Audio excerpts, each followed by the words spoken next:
بسم اللہ الرحمن الرحیم۔ نمرود بابل کا بادشاہ تھا۔ علماء کے مطابق جن 4 بادشاہوں نے پوری دنیا پر حکومت کی، نمرود ان میں سے ایک ہے۔ ان 4 میں سے 2 مومن تھے اور 2 کافر۔ مومن ذوالقرنین اور سلیمان علیہ السلام ہیں، اور کافر نمرود اور بخت نصر ہیں۔ نمرود مسلسل 400 سال تک بادشاہ رہا۔ اس نے سرکشی، ظلم اور تکبر کا راستہ اختیار کیا اور آخرت کی بجائے دنیا کا حصول پیش نظر رکھا۔ جب حضرت ابراہیم علیہ السلام نے اسے اللہ وحدہ لا شریک کی عبادت کی دعوت دی تو اس نے جہالت اور گمراہی کی وجہ سے خالق کا انکار کر دیا۔ چنانچہ حضرت ابراہیم علیہ السلام نے اس سے بحث کی، لیکن وہ مردود خدائی کا دعویٰ کرنے لگا۔ حضرت ابراہیم علیہ السلام اور نمرود کے درمیان مناظرہ اس دن ہوا جس دن وہ آگ سے نکلے۔ اس سے پہلے ان کا آمنا سامنا نہیں ہوا تھا۔ جس دن وہ اکٹھے ہوئے اس دن یہ مناظرہ واقع ہوا۔ حضرت ابراہیم علیہ السلام نے فرمایا، ربی الذی یحیی و یمیت، میرا رب زندہ کرتا ہے اور مارتا ہے۔ اس نے کہا، انا احیی و امیت، میں بھی زندہ کرتا ہوں اور مارتا ہوں۔ اپنی بات کو ثابت کرنے کے لیے اس جاہل نمرود نے 2 قیدی منگوا کر بے قصور کو مار ڈالا اور قصوروار کو چھوڑ دیا اور کہا، دیکھا میں جس کو چاہوں مارتا ہوں اور جسے چاہوں نہیں مارتا۔ اس طرح سب کو فریب دینے کی کوشش کی کہ اس نے ایک کو موت دے دی اور دوسرے کو زندگی بخش دی۔ اس کا یہ عمل حضرت ابراہیم علیہ السلام کی دلیل کا جواب نہیں تھا اور نہ ہی اس کا موضوع مناظرہ سے کوئی تعلق تھا، بلکہ یہ ایک بیکار بات تھی جس سے ظاہر ہوا کہ اس کے پاس کوئی دلیل نہ تھی۔ حضرت ابراہیم علیہ السلام نے جو دلیل پیش فرمائی تھی وہ یہ تھی کہ جانداروں کا جینا مرنا عام مشاہدے کی چیز ہے، کیونکہ یہ واقعات خود بخود پیش نہیں آ سکتے، لہذا ضرور کوئی ایسی ذات موجود ہے جس کی مشیت کے بغیر ان اشیاء کا وجود میں آنا محال ہے۔ لازمی ہے کہ ان واقعات کا کوئی فاعل ہو جس نے انہیں پیدا کیا، انہیں اپنے اپنے نظام کا پابند کیا، جو ستاروں، ہواؤں، بادلوں کو ایک جگہ سے دوسری جگہ لے جاتا ہے اور بارش برساتا ہے، ان جانداروں کو پیدا کرتا ہے جو ہمیں نظر آتے ہیں اور پھر ان کو موت سے ہمکنار کرتا ہے۔ اسی دلیل پر حضرت ابراہیم علیہ السلام نے فرمایا کہ میرا پروردگار تو وہ ہے جو پیدا کرتا ہے اور مارتا ہے، لیکن اس جاہل بادشاہ نے جو کہا کہ میں بھی زندہ کر سکتا ہوں اور مار سکتا ہوں، اگر اس کا مطلب یہ ہے کہ یہ نظر آنے والے کام اس کے کنٹرول میں ہیں تو یہ سراسر ضد اور ہٹ درمی کا اظہار ہے، اور اگر اس سے مراد قیدیوں کا واقعہ ہے تو اس کا حضرت ابراہیم علیہ السلام کی پیش کردہ دلیل سے کوئی تعلق ہی نہیں، پس وہ دلیل کے مقابل دلیل پیش نہ کر سکا۔ چونکہ بحث میں نمرود کی شکست کا یہ پہلو ایسا ہے جو کہ حاضرین یا دوسرے لوگوں میں سے بہت سے افراد کی سمجھ میں آنے والا نہیں ہے، اس لیے حضرت ابراہیم علیہ السلام نے ایک اور دلیل پیش کر دی اور اسے سب کے سامنے لاجواب ہونا پڑا۔ ارشاد باری تعالیٰ ہے، ابراہیم نے کہا کہ اللہ تو وہ ہے جو سورج کو مشرق سے نکالتا ہے، لہٰذا تو اسے مغرب سے نکال دے، یعنی یہ سورج روزانہ مشرق سے نکلتا ہے جسے اس کو پیدا کرنے والے اور چلانے والے نے مقرر کر رکھا ہے۔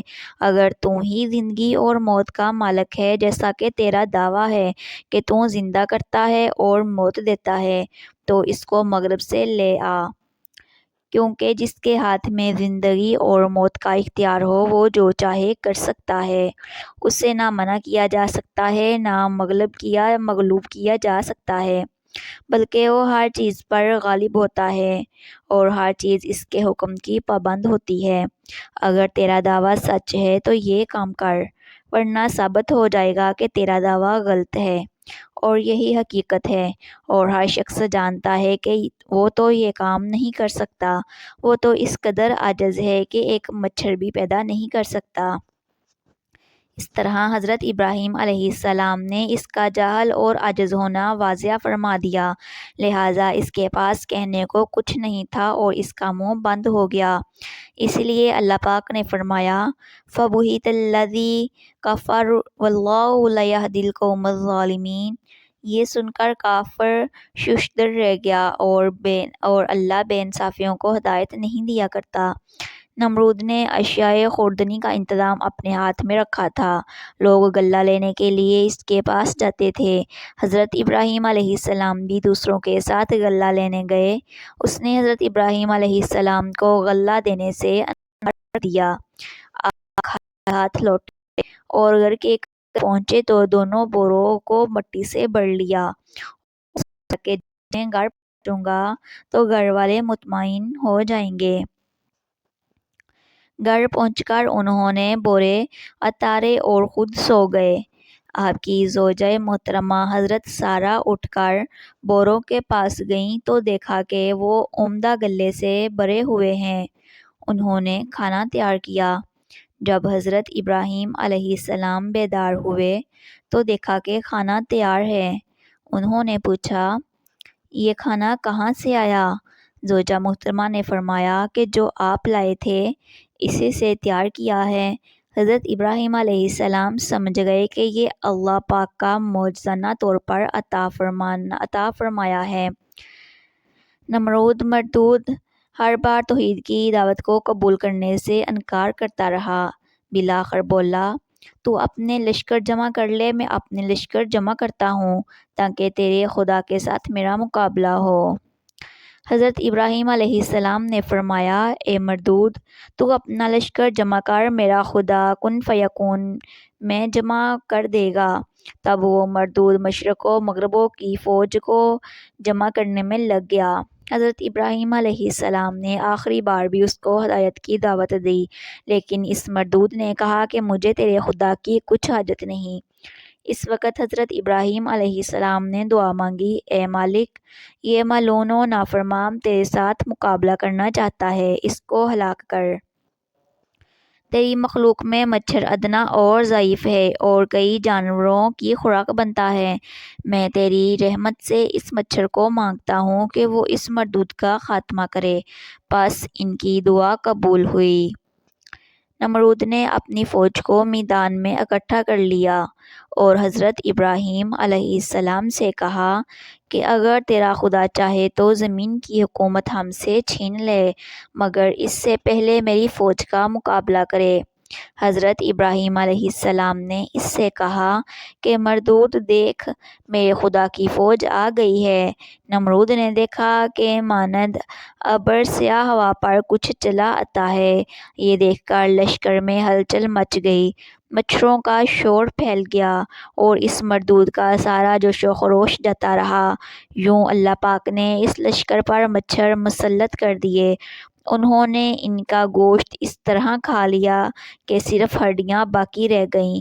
ایک مچھر اس پلید نمرود کی ناک میں گھس گیا اور دماغ میں جا کر اس کا مغز کھانے لگا۔ مردود اس عذاب میں گرفتار ہوا کہ جس کا چارہ کچھ نہ ہو سکا۔ وہ ہر کسی سے سر پر لکڑی یا ہتھوڑا مرواتا، جس سے مچھر کچھ پل دم لیتا اور اس کو چین آتا۔ شب و روز اس کے سر پر سوٹے کھاتے ہوئے گزرنے لگے، حتیٰ کہ اللہ پاک کے حکم سے وہ مردود کفر کی حالت میں ہلاک ہو گیا۔ جزاک اللہ۔